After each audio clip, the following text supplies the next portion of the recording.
Eu já vou começar pedindo para vocês abrirem a Bíblia de vocês. O texto é Mateus, capítulo 17, versículo vai do 14 ao 20. Enquanto vocês abrem a Bíblia, eu vou dar início aqui à introdução que vai nos dizer assim. Vocês creem que tudo é possível? Mas muitas das vezes, né, meus irmãos, nós pregamos, né, que cremos, pregamos uma fé ousada, mas na verdade não é bem isso, né? Na verdade não existe aquela fé que agrada a Deus. Mas no dia de hoje, Deus quer te levar a alcançar o impossível diante dos homens. E o texto vai nos dizer assim. E quando chegaram à multidão, aproximou-se-lhes um homem, pondo-se de joelhos diante dele e dizendo: Senhor, tem misericórdia do meu filho, que é lunático e sofre muito, pois muitas das vezes cai no fogo e muitas das vezes cai na água. Trouxe os teus discípulos e não puderam curá-lo. E Jesus, respondendo, disse: Ó geração incrédula e perversa, até quando estarei eu convosco? E até quando vos sofrerei? Trazei-me aqui. Repreendeu Jesus o demônio que saiu dele, e desde aquela hora o menino sarou. Então os discípulos, aproximando-se de Jesus em particular, disseram: Por que não podemos nós expulsá-los? E Jesus lhe disse: Por causa da vossa pequena fé. Porque em verdade vos digo que se tiverdes fé como um grão de mostarda, direi a este monte: passa daqui para colar, e há de passar, e nada vos será impossível. Eu posso ouvir um amém, meus irmãos, diante dessa palavra? Amém. Aqui nós temos um pai aflito na busca da cura para o seu filho, né? Esse menino, ele via nessa situação desde a infância, né? Ele sofria ataques epiléticos que eram cometidos por um espírito maligno. Ele chegava até tentar suicídio contra a própria vida, no texto quando nos diz que ora ele se jogava na água e ora ele se jogava no fogo. Agora imagine, meus irmãos, como devia ser sofrida a vida deste menino e a vida deste pai também, né? Porque é assim também conosco, quando os nossos filhos sofrem, a tendência é que a gente sofra, às vezes a gente sofre até mais do que eles, né? E o primeiro tópico que eu quero destacar aqui com vocês é a coragem. Para viver o impossível é preciso ter coragem. E o que é a coragem, meus irmãos? É a capacidade de agir apesar do medo. A coragem não significa a ausência do medo, mas sim a ação apesar deste. E nós temos um grande exemplo de coragem aqui na Bíblia, que é Esther, né? Uma mulher forte e corajosa, que enfrentou o exército contra o grande massacre para defender o seu povo, né, meus irmãos? E muitas das vezes nas nossas vidas, nós vamos passar por muitas dificuldades ou alguns problemas em que nós vamos ser obrigados a levantar e lutar.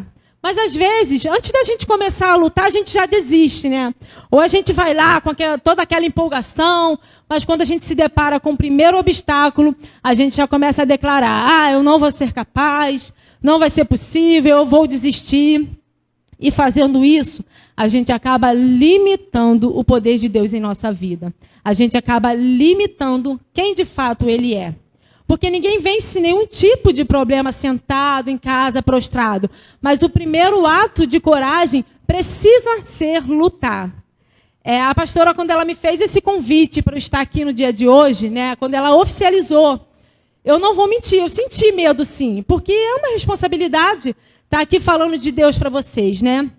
Mas era algo que Deus já estava trabalhando em minha vida, porque esse convite não foi assim de repente, de uma hora para outra. Ela fez o primeiro convite, eu primeiramente me achei incapaz, falei que não seria possível, mas eu orei a Deus e Ele confirmou no meu coração, né? E quando ela disse que eu estaria aqui no dia de hoje, eu agradeci muito a Deus, né? Entreguei a Ele, disse que Ele me usasse conforme da vontade dEle, que o Espírito Santo me trouxesse a mensagem para eu trazer para a igreja no dia de hoje. Meus irmãos, eu vou dizer para vocês, naquela semana em que a pastora falou comigo, foi uma das semanas mais difíceis, em que eu tive mais dificuldade de ler a palavra, pegar na Bíblia, né? Ter o meu momento ali com Deus, orar. Foi muito difícil. E você vai fazendo as coisas, né? A sua rotina, é filho, trabalho, casa. E quando chegava no fim do dia, o inimigo ele te sugestiona. Ah, você não tem tempo, deixa para amanhã. E eu acabava fazendo. E quando chegava no outro dia, eu pegava na Bíblia e eu me sentia cansada. E era um cansaço inexplicável, sabe? Eu me distraía com qualquer coisa. E eu estava a ponto de chegar para a pastora e falar: pastor, olha, me desculpa, infelizmente não vou ser capaz, né? Escolha outra pessoa, eu vou exercer o meu chamado de outra forma, de outra maneira. Até que Deus ele faz as coisas de maneira inexplicável, né? O pastor nem sabe, mas ele me mandou uma mensagem de um link num domingo, qual eu não pude vir, né? E a mensagem ela falava sobre batalha espiritual, né? E aí ele me mandou no domingo, quando foi na segunda-feira, eu consegui sentar e ouvir aquela mensagem. E eu consegui ali diagnosticar o que eu estava vivendo naquele momento, meus irmãos. Eu estava vivendo, sim, uma batalha espiritual. Porque o inimigo, ele não quer que eu venha aqui e fale de Jesus para vocês. Ele não tem interesse algum que eu cresça, que nós venhamos frutificar. Então ele vai tentar de todas as formas para impedir que o nome de Deus seja elevado, né? Então nós temos que lutar dia a dia contra isso, né? Jesus, antes de ir para o Pai, ele disse que nós faríamos obras maiores, né? Por isso que todas as pessoas que tentarem continuar a obra de Jesus aqui na Terra, elas vão sim enfrentar dificuldades. Talvez o inimigo ele vai de encontro à tua família, né? O teu trabalho, a tua vida financeira, o teu ministério e tua vida espiritual. Mas eu vou dizer uma coisa para vocês, meus irmãos. Maior é o que está em nós. E nenhum mal contra a nossa vida prevalecerá. Eu creio no nome do Senhor Jesus. Amém, meus irmãos? Para isso, nós precisamos ter coragem e levantar e fazer o que o Senhor colocou em nossas mãos. Talvez você, assim como eu, também tenha recebido um convite, né, para que a tua vida espiritual cresça. Talvez da pastora ou talvez de outra pessoa. De repente, Deus até confirmou no seu coração. Mas o medo tem te travado. Talvez você tenha dado ouvido ao inimigo, ao invés de abrir o seu coração para o que Deus quer falar com você. Então, meus irmãos, seja uma mulher, seja um homem de coragem. Vamos fazer aquilo que o Senhor delegou em nossas mãos. Amém, meus irmãos? E o segundo tópico que eu quero destacar aqui com vocês é a fé. Para alcançar o impossível é preciso ter fé. Lá em Hebreus 11:6 vai nos dizer assim: ora, sem fé é impossível agradar-lhe, porque é necessário que aquele que se aproxima de Deus creia que ele existe e é galardoador dos que o buscam. Eu tenho aqui 3 exemplos de fé na Bíblia, né? O primeiro é Abraão, que sendo chamado, obedeceu, indo por um lugar que havia de receber por herança. Também pela fé, Sara recebeu o poder de conceber e deu à luz fora da idade. Pela fé, Noé construiu a arca bem antes de enxergar o dilúvio. Aqui no versículo 20, nós podemos ver que Jesus ele fala que se tivermos fé como um grão de mostarda, tudo vos será possível. Vocês já viram um grão de mostarda, meus irmãos? Está aí a ilustração na tela para vocês repararem. Ele é minúsculo, né? Minúsculo, quase que imperceptível. Ele é muito pequeno. Agora, vocês já viram uma árvore de mostarda? Olha que linda é a árvore, grande e frondosa, né? Se a gente reparar bem aqui no texto, Jesus ele não diz que a nossa fé tem que ser do tamanho do grão de mostarda, mas ele diz que a nossa fé tem que ser como um grão de mostarda, porque o grão de mostarda ele não leva em consideração a sua pequenez, mas ele leva em consideração o pé de mostarda que ele irá se tornar ao ser regado e bem tratado. Assim também acontece com a nossa vida. A gente também não deve levar em consideração uma fé pequena, né? Mas sim levar em consideração que essa fé inicial, ao ser regada com oração, jejum, intimidade com Deus, leitura da palavra, irá se tornar uma fé grande, meus irmãos. Irá se tornar uma fé como um grão de mostarda, para que possa se tornar uma árvore de mostarda. Meus irmãos, há mais ou menos um mês atrás, eu recebi uma ligação da minha sobrinha, né? A minha sobrinha hoje ela tem 18 anos, né? Ela vem ser também a minha filhada. E desde pequena, desde criança, a gente viu que ela tinha um sonho, né? Ela tinha um sonho de fazer uma faculdade de ou odontologia, ou na área da saúde, medicina, né? E ela foi trabalhando aquele sonho dentro dela desde pequeno, e lutando, subindo degraus por degraus. A gente via ela aos 10 anos de idade, ela acordando às 5, 4 horas da manhã para estudar sozinha. A minha sobrinha, ela não é cristã. E talvez vocês até me perguntem, irmã Karen, por que você está contando a história da sua sobrinha, que nem cristã é? A minha sobrinha, ela fez o último Enem, né? E ela passou em primeiro lugar para odontologia na UF, né? E isso nos deixou muito orgulhosos, né? E quando ela me ligou, ela falou assim, tia, graças a Deus eu passei, Deus ele me honrou.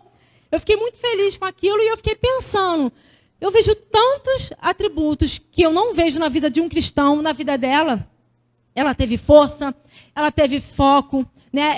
Ela abriu mão de várias coisas durante a vida dela para ela poder realizar o sonho dela. E, acima de tudo, quando ela conseguiu realizar, ela atribuiu a Deus a vitória dela. Meus irmãos, o que eu quero dizer para vocês com isso aqui? Nós temos tanta coisa ao nosso favor, né? Nós temos um Deus que nos abençoa, nós conhecemos a palavra, nós sabemos a direção exata, como fazer, como prosseguir.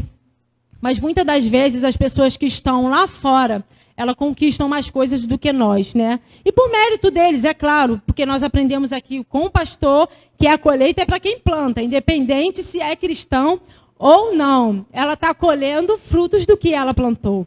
Mas também nós precisamos ter uma fé assim, aumentada, uma fé grande, uma fé ousada. A fé pequena, ela não agrada a Jesus Cristo, meus irmãos. Aqui na Bíblia, nós vamos ver em vários momentos Jesus repreendendo os discípulos, quando ele diz, homens de pequena fé, homens incrédulos. Ele não gosta, ele não se agrada. Nós temos que ter uma fé avançada, uma fé que ao ser regada irá se tornar como um grão de mostarda, irá se tornar um pé de mostarda. Amém, meus irmãos? Glória a Deus por essa palavra. E aqui, o tópico adiante, o terceiro tópico, vai nos dizer assim.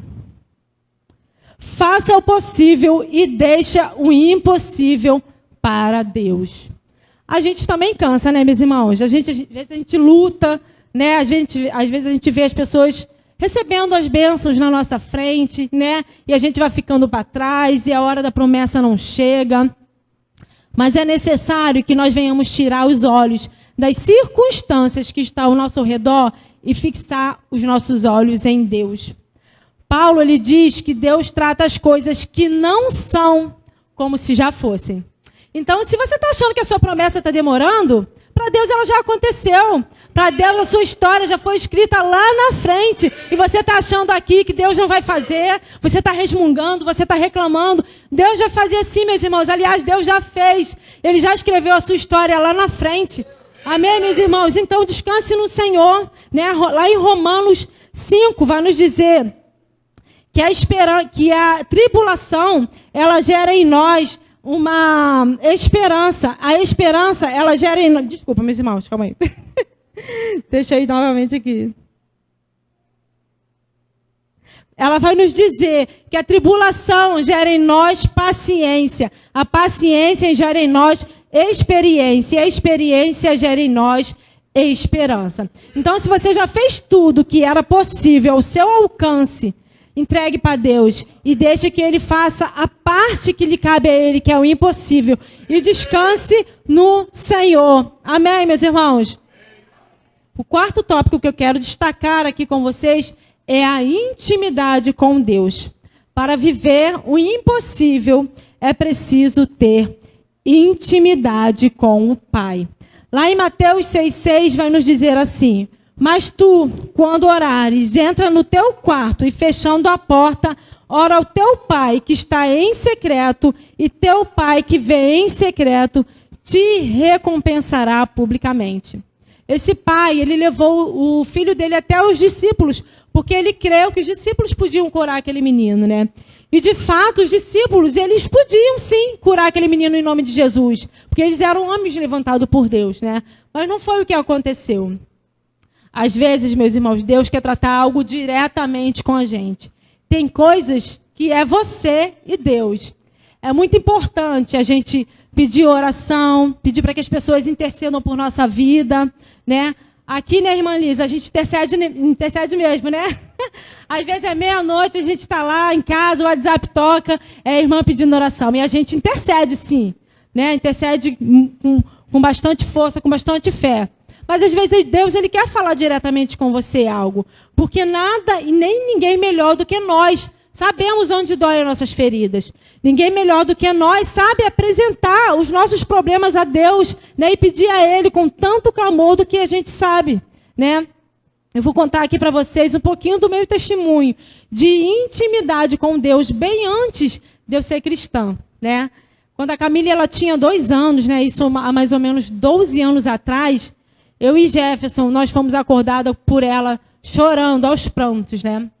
E ela estava com uma febre muito alta, tipo de 39, 40 graus, e com uma dor de cabeça muito forte, que ela, ao ponto de, aos 2 anos, ela pediu remédio. Mãe, quero remédio. E a gente medicou, a febre passou, mas a dor de cabeça não passava, e ela chorava. E então nós levamos ela ao pronto-socorro, né? E quando chegou lá, o primeiro diagnóstico que o médico deu a ela foi que ela estava com uma sinusite, né? Passou várias medicações e nós vinhamos para casa. E ao chegar em casa, né, na ocasião, eu e Jefferson, nós ainda morávamos na casa da minha mãe, né? Era um domingo, e domingo, casa de mãe, é sempre cheia, né? É almoço, irmãos reunidos. E naquele dia não foi diferente. Nós chegamos lá, já estava todo mundo reunido. Eu coloquei a Camille na cama e voltei para ajudar minhas irmãs para fazerem almoço. E ela permaneceu ali o dia todo dormindo, sabe? Que para mim era normal, porque ela tinha passado a madrugada acordada e ela estava à base de remédio, né? Então eu deixei ela dormir.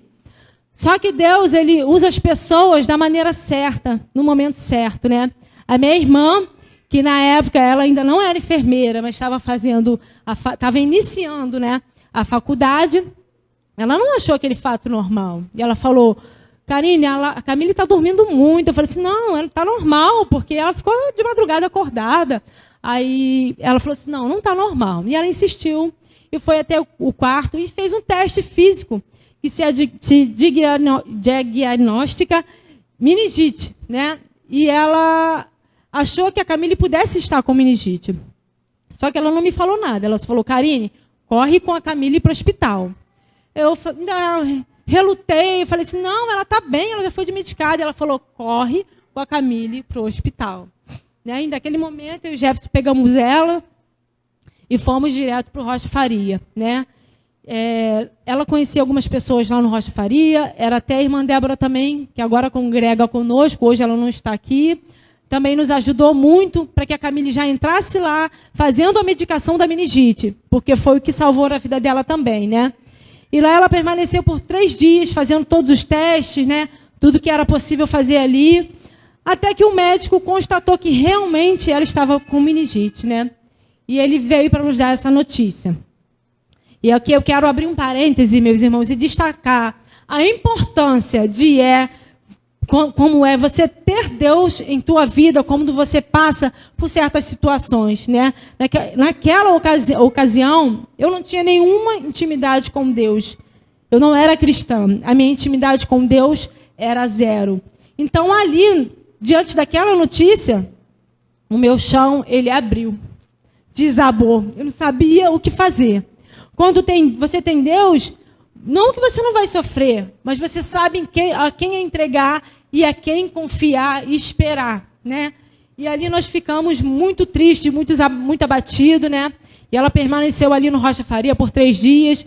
E logo depois, quando eles não tinham muita coisa para fazer ali, eles encaminharam ela para o Pedro Ernesto.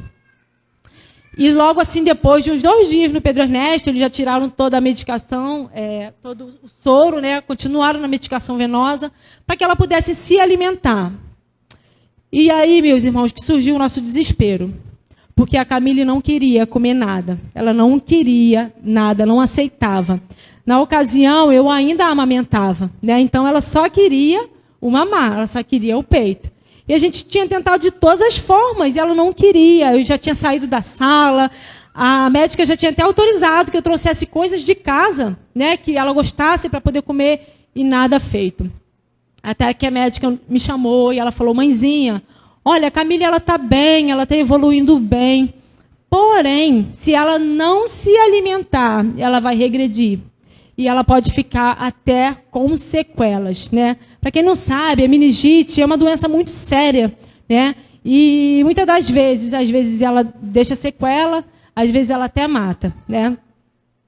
E ali naquele momento, diante daquela notícia que ela me deu, eu não sabia o que fazer, porque eu já tinha tentado de todas as formas, eu ia fazer mais o quê? Né? Eu não sabia, eu só chorava. Jefferson, naquela ocasião, não estava comigo, né? Porque só podia ficar um acompanhante, então ele ia, ficava um pouco, depois ia trabalhar. E eu fiquei sozinha ali, né? Eu lembro que era noite e as enfermeiras já tinham se recolhido, já não tinha mais ninguém naquela sala e eu fiquei sozinha com a Camille, chorando muito, muito, muito. E eu recebia muitas ligações durante o dia, porque muitas pessoas intercederam pela vida da Camille naquele momento. O pessoal da igreja do meu sogro, o pessoal da igreja da minha mãe, o pessoal do meu bairro se mobilizou, né, pela causa da Camille. Então, não tinha WhatsApp na época, as pessoas me ligavam direto para saber notícias dela, né? Eu lembro que naquele momento eu não quis atender ninguém. Muitas pessoas me ligaram, eu não quis atender ninguém, fiquei sozinha no meu canto chorando. Até que recebi uma ligação, né, que eu não sei porquê eu atendi, mas Deus sabe. E era uma prima minha, que é cristã da Universal. E ela falou, Karine, o que está acontecendo? Por que você está chorando? E eu não sabia falar nada, eu só chorava. Aí ela, Karine, reaja. Você é autoridade sobre a vida da sua filha. Você tem que orar a Deus e clamar, dizer quanto ela é importante para você. Dizer o quanto você precisa da sua filha. E o quanto você quer que ela viva. Diga a Deus isso. Fale para Ele. E eu fiquei colhendo aquelas palavras, sabe? Eu falei assim, como eu vou fazer isso? As minhas orações com Deus eram bem básicas, sabe? De deitar, dormir. Deus, obrigado pelo dia de hoje, de vez em quando. Como que eu ia clamar ao Senhor por isso?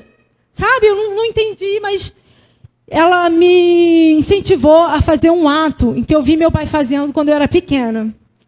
Ele enchia um copo de água, ele orava aquele copo e ele bebia. E depois ele saía para procurar trabalho e muitas das vezes ele via com uma notícia positiva, sabe? E ela me incentivou a fazer isso. Eu enchi o meu copo com água, coloquei na cabeceira da Camille e eu orei. Eu tive o meu momento de intimidade com Deus, como eu nunca tive na minha vida. Eu clamei a Ele, eu disse a Ele o que eu precisava naquele momento, sabe? E depois da minha oração, Ele me deu paz. Eu consegui dormir. A Camille acordou de madrugada e ela me pediu água. Eu dei aquele copo com água para ela. E nós voltamos a dormir. E logo no outro dia, a primeira coisa que a Camille pediu foi algo para comer. Ela falou, mãe, estou com fome. E aquelas palavras soaram no meu ouvido, sabe? Eu agradeci a Deus. Sabe, eu não sabia o que fazer, eu agradecia a Deus grandemente, porque era um milagre que estava acontecendo, era um impossível diante dos meus olhos estava acontecendo ali, né? Algo que eu julgava impossível. E depois daquele dia, ela começou a se alimentar, ela começou a comer. E para a honra e glória do meu Deus, né? Ele sarou a minha filha, ele curou a minha filha hoje não tem nenhuma sequela, graças a Deus, ela está ali com muita saúde, e hoje eu vejo ela aqui ministrando, né, na vida de vocês, através da dança, né, e eu sou muito orgulhosa disso, eu sou grata a Deus por isso. Então, meus irmãos, às vezes, para você receber algo de Deus, que você julga impossível, você precisa ter um pouco mais de intimidade com o Pai, você precisa dizer a Ele o que você quer, você precisa clamar como eu clamei.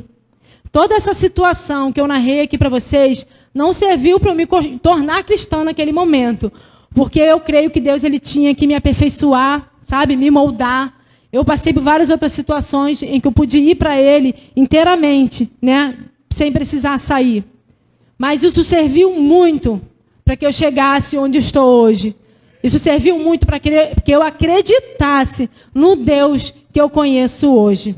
Amém, meus irmãos? E é isso que eu quero mostrar para a igreja, que vocês tenham fé, né? Que acima de tudo, vocês creiam, que vocês tenham intimidade com o Senhor, para que Ele possa fazer um impossível, como Ele fez na minha vida, Ele possa fazer também na vida de vocês.